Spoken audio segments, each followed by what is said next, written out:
right, hear me out. I had 2 ideas for episodes. I had one that people have suggested, why don't you randomly roll ingredients and make cocktails from random ingredients? I like that idea. I don't love that idea. It's an okay idea. Also had on my checklist of episodes coming up, make something about D&D. Solution. Put those together and develop a very complicated Hackmasterist rollable table for generating potions. Today on How to Drink with Matt Colville. Hello, hi.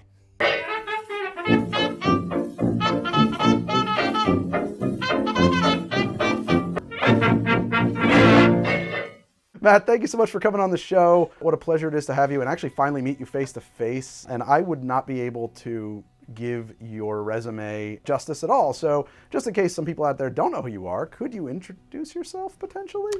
I'm a game designer and a YouTuber, and I make videos about running D&D. Which is actually how I first encountered you, because I was going to start a new campaign that I was doing an actual play of that we called Quom. We ran that for a little while, and I was like, man, I want to really sink my teeth into setting dev. And the 2 videos I found was yours where you were developing a spreadsheet for the inhabitants of your city of Brass, if I'm not mistaken.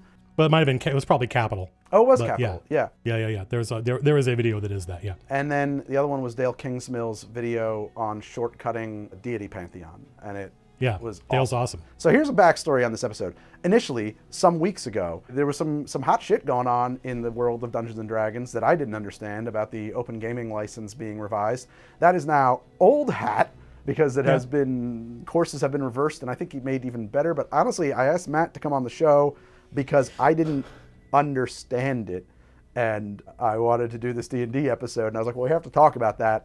Wouldn't it be great if somebody who really was invested in this and knew what was going on came on, and then nobody could tell me how wrong I was? Even though it's old hat, Matt, can you explain that to me real quick? Yeah, sure. One of the things that I do is I run a company, and we make what a modern video game player would see as being DLC for Dungeons & Dragons. And there are lots of companies that do this, actually. There are dozens of them. There are big companies and little tiny small press companies that are really just somebody in their spare time putting stuff up. And they're allowed to make their own original Dungeons & Dragons content. And they're allowed to sell it and make money off of it. And they're allowed to do this because 23 years ago, shortly after Hasbro bought Wizards of the Coast, the company that bought TSR, the company that made D&D, they opened their game. This is the dream of opening your content, is somebody else might improve it. And then you get that improvement, and you didn't have to spend any money on it, right? And so they did that. They published the rules of Dungeons & Dragons. This is 3rd edition. And what they do is they put that in what's called a system reference document, and you're allowed to use that in your products. Then there's a bunch of other stuff they own that you can't play around with, right? And that's the idea. And so that's been true. It was true of all of 3rd edition. They changed the rules in 4th edition, and they made a license that was very much not open and almost nobody used. Oh, interesting. And then 4th edition did not do the numbers that they wanted to do. 4th edition didn't really get an open license, but 5th edition did. They were trying to recapture the success of 3rd edition. 3rd edition was open, so let's open 5th edition. Shortly after 5th edition comes out, that I started my YouTube channel, where I try to show people how to run D&D. And then off the back of that, we do a Kickstarter, we publish some rules. It does really well, and now we're in the business of making rules for 5e, and there were lots of companies doing this. And for various reasons that I don't know that we want to get into, the shareholders were starting to get wind of the fact that Wizards of the Coast might not only be the most profitable sector inside Hasbro, it might be the only profitable sector inside Hasbro. They need to find new ways to monetize D&D. It all happened really quickly. They tried to revoke the OGL that they published their game under. When it leaked, it was a huge PR hit. And it wasn't just a PR hit for Wizards of the Coast. It was a huge PR hit for Hasbro. They're trying to get a Dungeons & Dragons movie promoted. Yeah. So every time they would release a new trailer or they would tweet about it, all of a sudden, all of the comments are about the open license, which is not the kind of attention that they wanted. And they were like, all right, we got to do something about this. And they reversed course.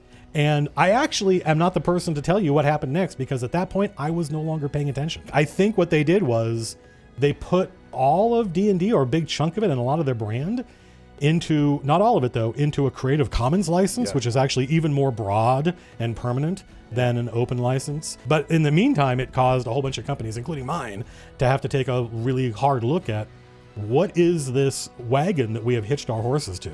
And do we want to stay in this relationship considering this is the kind of thing that can happen. So I am humbled by the fact that I come to you today with a rollable table that I have invented for making potions. Let me pitch you the idea. The idea is that potions aren't complicated enough, obviously. My initial idea here was that we would have a table of ingredients that you roll, and that is the contents of your potion. There's magic ingredients, then we have carrier spirits, modifier spirits, flavor enhancers. This is just, at some point, it just turns into cocktail stuff. Sure, okay. For our magic ingredients, I decided that you would roll once for every 3 spell levels that you're encapsulating into a potion. Oh, okay. Does that make sense to you? I don't know. Is the idea that the potion has a spell inside it? Yeah, isn't that how they work? I don't know. Well, I was looking up the potion crafting instructions in the DMG for 5th edition, and it basically said that in order to create a potion of healing, you had to be of the 3rd level, not a 3rd level caster, and have access to the spell Cure Wounds or Cure Light Wounds or whatever it is. Yep, that makes sense. Yep. My idea, Matt, is you're going to subject me to some torture. You're going to roll dice on this table. I will have to compose these things and drink them. And I've never done this, Matt. I've never written a rule. The first time for everything. And I got the best rule teacher. I think I was going to open one of my videos with hey everybody, Matt Colville here, the internet's busiest dungeon master, as a reference to another YouTuber, and I was like, actually, that is absolutely not the case. That is not true. So I cannot say that. I think without further ado, you just got to roll me a potion, man. Oh, Meredith, did we get the caviar? That might be in one of the fridges. Can you put caviar in a drink? Wait, I see it right there. Fish eggs. Yeah, you can put anything in a drink, Matt. You can put anything. I mean, potions should be borderline gross, right? So. I agree. They should be dangerous. Potions should be dangerous. All right, first roll. Here we go. Whatever I get is what I get. You got it. I got an 11. Look at that. Oh my God, Fish right eggs. off the top, fish eggs. Yep. By my chart, that would add me +3 to survival and nature rolls for the duration of the spell. What's next? All right, carrier spirit. Yeah. Another D12. And I have a 4, which is brandy cognac, which looks like you have to make a DC 10 Constitution save. Which, by the way, most characters are going to make that save. Yeah, it shouldn't be too heavy. I know. Sure. Yeah, fair enough. And you get -1 to your personhood. What's the word? What's perception? Perception. You get -1 to your personness. Or your persuasion. Okay, yeah, that makes sense. Oh, okay, yeah. You're less persuasive because you're getting more drunk. Well, so what I was imagining was the people who drink cognac being sort of like British aristocracy, kind of like, sure, let me tell you, I have a plan. Yeah. You know, and they just become more and more obnoxious. So their arguments hold less sway. I can totally see that. All right, and then we get a D10. Sure. Correct? Here we go. Modifier spirit is a 10. Lillet. All right. Or Lillet. Oh, shit. Well, right now, I'm going to tell you what. This is a high-class drink. Really? Cool. Absolutely. Moving on, we have a flavor enhancer, so it's a D8. Yeah, this is a D8 this is a Kaplow D8 that I've probably had for about 30 some odd years. Oh my God. So this is old. I got a 6. Black tea. Black tea. All right. Yeah, This is starting to feel very aristocratic. So far, we couldn't have picked this better.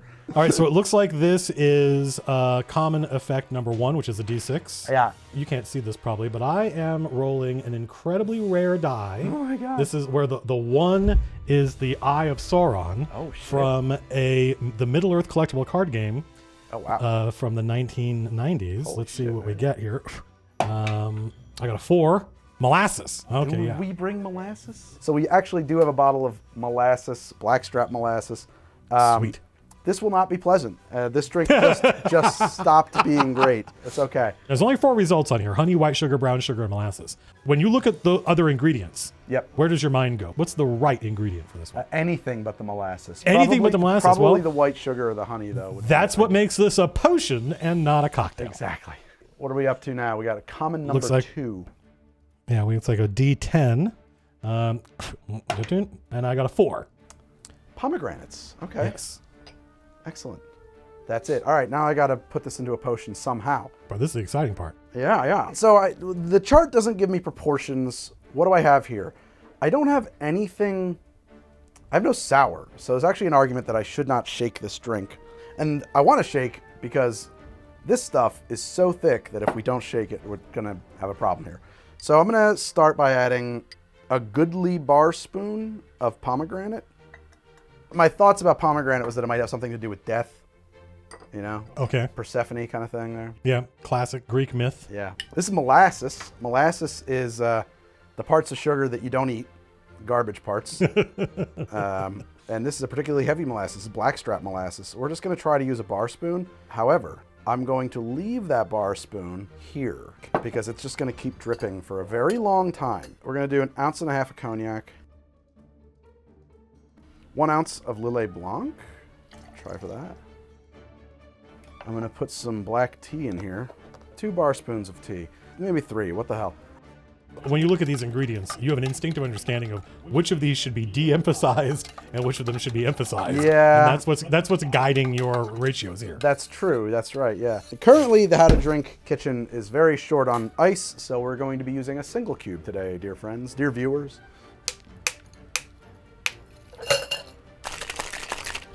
My sneaking suspicion is that the pomegranate won't really show up here at all. Oh yeah, we got plenty of molasses in there. Oh, cool. It's just funny to me because cognac and Lillet are such a classic pairing, and they're so pretty together because they're normally stirred. It makes like a golden-looking cocktail, and here we have turned it into mud. So I have never eaten fish eggs. What is that flavor? Is it just like salty? Yeah, that's why I figured. It's salty. I'm gonna try something insane. I'm going to put a mint leaf in there. Mint, I'm allowed to just use. I can use that. It's free. Mint is free. I've just decided this about my system here, and now I'm going to attempt. Nope, that failed. All right, whatever. We'll just put some, you know what you do? You just put fish eggs in it. That's what you do. That's how the Woods Witch would do it. It looks like something you don't want to drink. It looks like something that would have magical powers. All right, here we go. Oh, God. It's actually not that bad. You definitely taste the tea. We did a good job on that. Oh, good. The tea and the cognac go quite nicely together. The Lillet is lost. I'm going to try now with a spoonful of these eggs. Here we go. Nice aftertaste with the eggs. Unless you don't like fish, in which case it would be an awful aftertaste. But it is a salty, fishy aftertaste, which I appreciate. On the whole, that drink tastes like the cognac, which to me presents as mostly raisins and black tea. I associate molasses with like an iron taste, right? And I'm not sure I'm actually really getting that very... To me, molasses never tastes as sweet as people imagine it's going to. No, it's not sweet. Yeah, I've burning drank flavor, much worse. smoky. Significantly worse, Matt. So you've done me well. We should just keep going until we get something awful. Well, that's definitely the goal. We should do that right after this. Roll me another, Matt. Let's see what we got on this chart. So here we go. All right. So let's keep going until we get something. 10. Ruby salts. Ruby salts. This is my pink or red luster dust. What's next? Okay. All right, let's see. Let's see what the carrier spirit is. 5. Oh, roll for 2. Fuck me up. Okay. So now we're putting 2 of these in. All right, let's see what we get. Roll. Here we go. 12 is mead. Okay. Which gives you 1 extra religion. Yeah. You used to have 1 religion, now you have 2. So if I put a plus in there, it would try to turn it into an equation. So here's the trick. Yeah. You anytime you need to do that, you type a single quote mark. Oh. And that tells Google, tell both Excel or Google Sheets, treat everything after this like text. Oh. And then it will hide that little hash. So you won't see it. So it's plus 1 to your rolls on religion, which is a skill. I think it's more fun if it just gives you an extra religion. All right. He has dictated. It gives you an extra. I think that's hysterical. I believe in an entirely new God now. In addition, I still believe in the old one. In addition, we're putting it together. I got roll for 2. The first one's mead. The second one is 2 gin. Mead. Mead and gin is not as crazy a combo as you might think, actually. All right, so mead and gin. Okay, so we're going to have a save against... What did I put? What is arc? What the hell did I put that? What is that? Arcane. It was Arcana? Yeah, Arcana checks. Yeah. It was a -1 to Arcana. So now we're looking for the modifier spirit? Yes, is that please. Correct? All right, let's see what happens. I'm going to re-roll a 10 if I get it. What did I get? I got a 3. Big pour bitters. Oh, that's exciting. So far, this drink is now shaping up to be a variation of a last word, which could be super exciting to me. All right, let's see what's next. This die only rolls once. 5. Matcha. Ooh. Matcha Bonus tea. to initiative. That gives you a +1 to initiative. Yeah. Hyper caffeinated. Yeah, I have opinions about bonuses to initiative, but yeah. Oh yeah, what are your opinions? Here's the thing. Every designer loves the idea of giving characters or magic items or abilities that monkey with initiative. Yeah. But the way 5th edition works, it doesn't really do anything because you establish initiative once. Yes. And then it just goes in a circle for the rest of the combat. Yes. Right? So every other bonus on here, it can be situational and come up more often. But initiative, it's like, +1 to initiative is probably not going to make any difference. Do they still do flat-footed? No. So you could prevent flat-footed rolls. Yeah, they had more robust things in 3rd edition for this kind of stuff. Immune to attacks of opportunity because you're just too quick. Yeah, that makes sense. Yeah. So we got matcha in there. What's next? Please, a D6. It's a D6. Good sir. 3. Brown sugar. Brown sugar. Do we have that on Setmare? Okay. That's the brown sugar we'll use for this drink. Let me see what I got. Lemon, lime, passion right. fruit. Yeah, just roll it, man. Passion fruit. Passion fruit. Interesting. This could be a real drink, actually, at this point. I have a passion fruit liqueur, but I think in this case, passion fruit makes a lot more sense. Presentation's part of design. There we go. Little frozen cubes of passion fruit. All right, so it's going to be gin, big pour of Ango, a little bit of brown sugar, probably not actually necessary, but it's in there. The mead and passion fruit. Am I forgetting something? Oh, red luster dust. And these are just frozen cubes of passion fruit. Yeah, I'm going to use 6. There we go. We're going to put in a little brown sugar. I think for the rest of this, I'm going to go nearly equal parts because this starts to feel a bit like a version of a drink called The Last Word. So it's going to be 1.5 ounces of gin, 1.5 ounces of my friend's mead.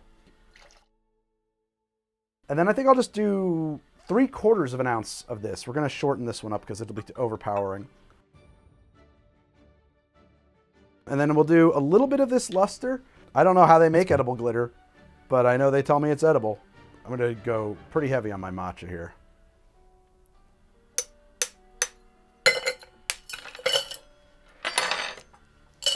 Shaky, rakey, doo-doo. There we go. I have all that passion fruit in there. I want to make sure it fully dissolves. Oh man, we made... Wow, look at that. That looks really cool. That's what the bitters do. Yeah, it just looks like blood, right? Yeah. I don't think that we're going to get the luster to really show up in that at all. Well, you do see it shimmering on the surface. Yeah. That's pretty exciting, actually. I like that. It will look like you're drinking some woman's blush, but, you know. All right. Well, this is clearly some kind of a health potion, I think, for its rednessness. I actually find that very drinkable. I like that a lot. The passion fruit cuts right through. I love the combination of Angostura and passion fruit. They actually go together really, really well. And these drinks with these large pours of Angostura bitters, like the Trinidad Sour that is so famous. Dear viewer, don't get me wrong, this is nowhere near as scrumptious as a Trinidad Sour, but it's a nice drink. I like what Angostura does in a drink. As everybody knows, it's kind of a meme that I add Angostura to everything. I've also heard it called bartender's ketchup, so I'm not the only person who does that. But yeah, so that the gin is a little bit lost. There might be a little bit of coming from, like a little twink coming from that. The mead is just adding sweetness. That's kind of standing in for our simple here. I know we added some brown sugar to it. Honestly, I don't think that there's so many grains in here. I don't know how much I'm tasting the brown sugar. The main flavor components you get here in this drink are Angostura bitters, passion fruit, and then matcha. And it's really cool because with the passion fruit and the Angostura bitters, you actually get all of the baking spice of the Angostura bitters, but like not the bitters. And as bitters go, Ango is not really that bitter. But the matcha actually brings in a little touch of drying bitterness at the end of this flavor profile. And the pink red dust is just in there for its magical qualities. That's cool. No, that's actually really not bad at all. That's quite nice. That's crazy that we randomly generated something and you were like, yeah, it's pretty good. I'm putting this one right behind me. We're not going to pour that out. I'm feeling more healthful already. What have we done in that, by the way? We added, ruby salts. That's +1 to my wisdom for a period of time. That's powerful. That's a potent thing. So it's enlightening. It's an enlightening thing, yeah. And then we've got gin. And you had mead, which gives you, so you're an enlightened bishop. Yes, I lose the ability to roll.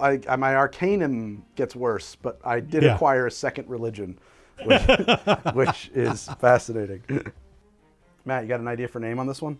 I thought Enlightened Bishop was a good name. An Enlightened Bishop. Yes, it's perfect. But I don't know anything about drinks or naming them, so it's up to you. Well, if we're thinking in potion terms, maybe the Bishops Enlightenment or something. It could be. Cool. All right, let's do another one. All right, we've already done a couple. Okay, so it should be relatively straightforward. There we go. 5, turmeric. Ooh, turmeric. Yeah, nice. That'll be interesting. And then we need a carrier spirit, sir. A D12. Yep, which is going to be a 2. Did we already do gin? Yeah, we did. Roll it again. We did. Okay, no problem. And 10, Islay Scotch. Isla. Isla? Yeah. There's a lot of different kinds of scotch. This scotch is very specific. It is super iodine-y and smoky. It's peated scotch. They burn peat to halt the germination of the barley. So there's this whole thing. You take the barley, you harvest the barley, you spread it out on this floor, you spray water on it, it starts to sprout, that causes its sugars to release, but you want to stop that germination. At some point, they use smoke in Isla, which is an island, from burning peat, and then that gets into the flavor of the whiskey. Wow, from burning peat. Yes. That sounds really flavorful. I mean, it doesn't taste unlike diesel exhaust. So. Yeah, that's pretty characterful. That's a pretty sometimes characterful more flavor. so than others. There's different bottles, but all right. Next up, modifier. Here we go. 7, port. Oh, yeah. Oh shit, man, we're really lucking out here. None of these have been awful. I mean, look. It could have destiny. gone very badly. That's because look how good a designer you are. Yes. Look at you came up with this chart. No, I'm and it's not, just because working. I'm looking at that chart and I was like, well, if I added vinegar to this, it would not be good. You know. enough. All right, next up. Okay, a D8, which is 3. I think we already did 3. No, that's Fernet. Okay, no, you're right. Fernet is a very angrily bitter thing. Like me. I'm not sure how that's going to work in here. That's an odd fit now. Probably a bar spoon of it. Okay, dokie. That's the trick, right? Is that you can decide, Yeah. that's probably not a good idea, so we'll put very little of that in. Well, but I mean, most drinks that use Fernet only call for a bar spoon. So Fair enough. Yeah. 1. Look at that. Angostura dashes, cool. We got it right there. And then another one. I'm sorry. Hang on a second. That was a flavor enhancer, right? Oh no, we did that. That was common 1. Oh, it's honey. Yeah. So, And what's the third ingredient here? nerd. 10. None. Okay, fine. None. That's perfect. None. You're on your own. 10 is fine. All right, let's make this drink. We're gonna do half an ounce of turmeric, and then half an ounce of our honey syrup. Do I want to do that? I'm just trying to think about the drink. Yeah, I'm going to start with 1 ounce of this, and I may add another half an ounce in. So this is our Isla Scotch.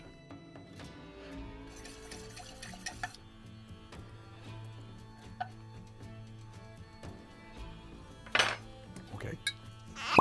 Let's add half an ounce of the port.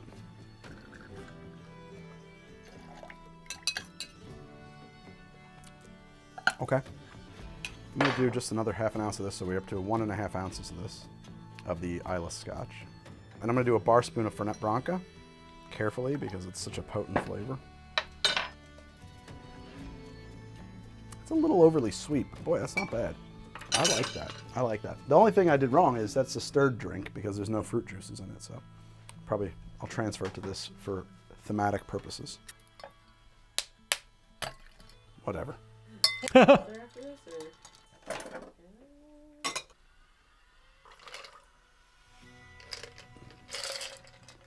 All right, another drink that turns out to be basically red.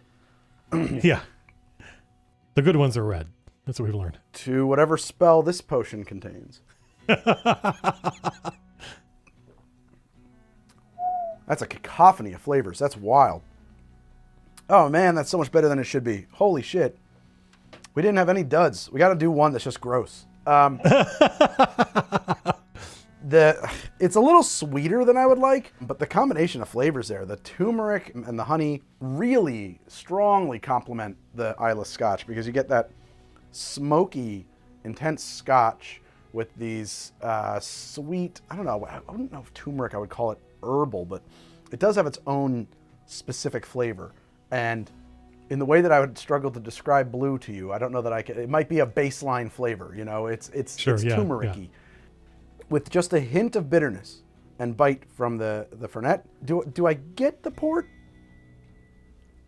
I think the port is actually kind of just messing this drink up by increasing its overall sweetness to like slightly too high. I think this would be a little. It seems like each of these has one too many ingredients. Oh, There's certainly one thing. But actually, this is not bad at all. What would that have done? Is the turmeric is a +1 to your constitution.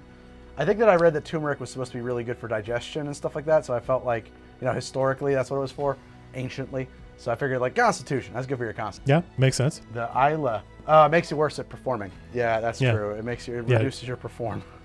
That makes sense. I don't know what the other ingredients would have done on this, but nothing bad. It's all very tasty. Matt, if I may, I'm going to take the wheel here.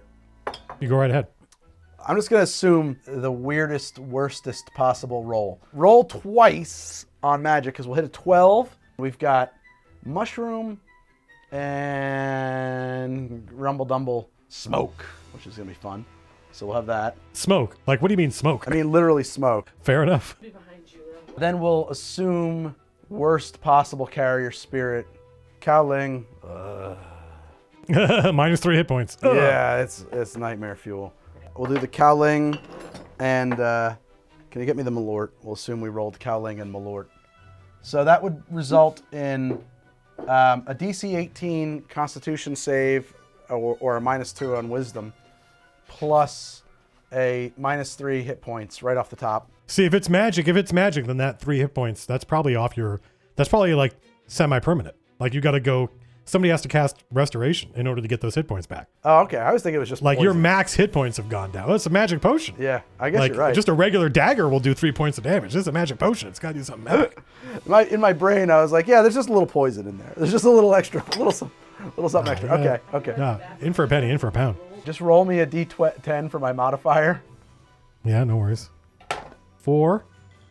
Bergamot. 4. Okay, we're going to use Italicus for that. This is a bergamot liqueur. Look at that. Looks like mouthwash. Well, no, it tastes like Earl Grey tea. Wow. And then D8. Yep. 5, we already did that. Yeah. We should just go for absinthe. Sure. Absinthe. 6, black tea. You want to say pick up? Yeah, we're doing 2. You rolled a 1, right? You rolled a 2, right? Oh, yeah, we have absinthe. Yeah. So this is a spray bottle of absinthe. Let's go for, I'm just going to pick. All right. Let's go for fig jam. Fig jam. I haven't even opened this. This is a jam my mom made. Here we It just go. says fig jam on it. I haven't even opened this. She's going to be upset about that. Fig jam. Well, it's because you were saving it for an occasion. For an occasion, And that's this. All right. Fig jam. Here we go. We'll start with the Cowling. Matt, this is by far the worst thing I've ever put to my lips. Awesome. We're going to do a ½ ounce of Cowling. Cowling wine is a kind of baijiu that comes from Taiwan. It was invented apparently after the separation in China, from China, and it was never meant to be drank. It was the only thing that they could do with the stuff that was growing in that part of the island, and they used it to trade for fuel. Awesome. It is truly bad. There's no redeeming qualities. We're gonna do ½ ounce of Malort. Actually, we're gonna do 3/4 ounce of Malort. Malort is a Chicagoan rite of passage. Apparently, it's not popular. It exists there. It's about the only place you can get it. You have to order it on eBay otherwise. It's just a spirit of wormwood, and it tastes bad. A lot of people think it's the worst thing that they've ever drank. That is only because they've never had this particular bottle of 58% alcohol Kinmen Cowling liquor. That is some special horrible. And then we're going to do a ½ ounce of bergamot liqueur, which I like a lot and never use on the show. And that's going to be pretty sweet. Was this mushrooms, right? We said mushrooms? Yeah, that's fucked up, man. This is a syrup I made from lion's mane mushrooms, so ½ ounce of that, I think. I assume different mushrooms will produce different flavors. Oh, absolutely. Yeah, I don't think there's anything else to add to it. This is just going to be a tiny little whiff. Get some ice in here.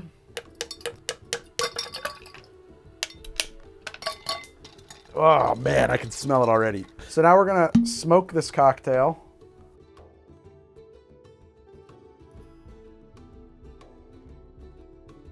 We add our drink to it.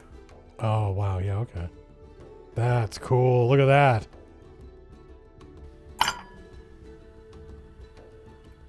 There is one final ingredient.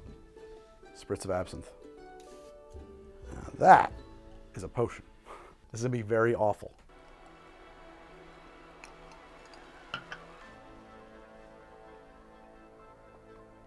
Oh, God. Oh, that's a special kind of bad. Maybe I'm just getting used to this shit by now. Because I've used the Cowling a few times on the show for this exact reason, to like torture myself. It's one of the better Cowling drinks I've done on the show. It is still awful. Surprisingly, with the enormous amount of Malort that's in there, that really doesn't barely register. It's just, oh yeah, okay, it's a little dry. This drink's a little dry. The main thing you taste here is a sickeningly sweet hell that just decay. It just tastes of like the grave. Like rot. Yeah, like rot, the grave, like moldering Yeah, that's a potion. Flesh and success. Wood. Yeah. That's an A+ potion. Yeah, exactly. It smells, by the way, of the smoke, and also actually the bergamot comes through a lot on the nose. It's deceptively sweet smelling. Oh God. It kind of smells like cinnamon, but it also at the same time smells like rotting vegetation, like at low tide. I don't know how else to explain that. I'm not quite sure how that's possible to be both at the same time.